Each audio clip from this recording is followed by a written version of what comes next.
tal vez el horror más grande que ha sufrido la historia argentina y que en particular muchos de los que aquí estamos presentes, cuando escuchamos el relato, y la voy a nombrar, disculpe que la refiera, a la diputada Beatriz Creyman, sentimos hasta la fibra más profunda de nuestro ser el dolor de aquel horror que hoy conmemoramos a partir de esta ley de la memoria por la verdad y la justicia.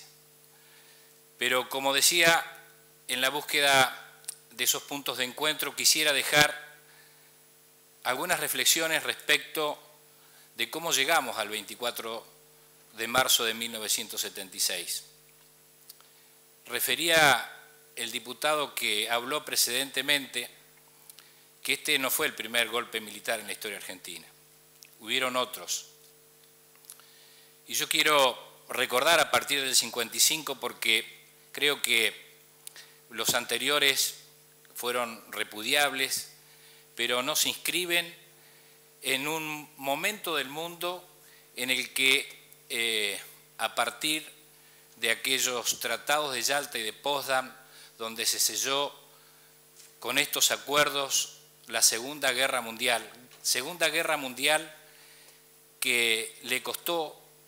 más de 40 millones de seres humanos que murieron en esa guerra, y que en estos acuerdos que se denominaron de paz por la democracia y la libertad, en realidad los poderosos de aquel entonces se dividieron el mundo, dio comienzo a lo que se denominó la Guerra Fría, a ese mundo bipolar en el que el gran poderoso denominado en aquel entonces Unión de Repúblicas Socialistas Soviéticas hacía un muro para separar y garantizar ese dominio en ese país que había sido el gran perdedor de esa guerra. Y del otro lado nacía esto que se dio en denominar la doctrina de la seguridad nacional, asegurar en el continente americano que el dominio del poderoso del norte se iba a consolidar. Por eso estas dictaduras militares que en 1955, 58, 62, 66 y después esta del 76, no fueron obras de la casualidad, fueron obras inscriptas en esta doctrina de la seguridad nacional que fue escalando en violencia y en horror. Seguramente la del 24 de marzo del 76 fue el escalón más elevado de la violencia y del horror. Creo que es importante reflexionar sobre la historia porque pertenezco, señora Presidenta, a una generación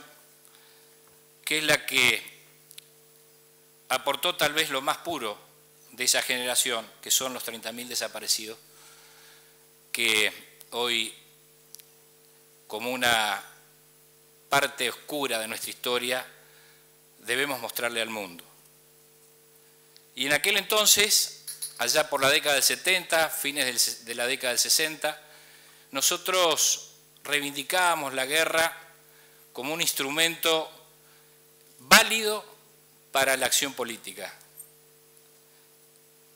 Este acuerdo de Yalta y Potsdam habían instalado aquella máxima del general von Clausewitz, un general prusiano que decía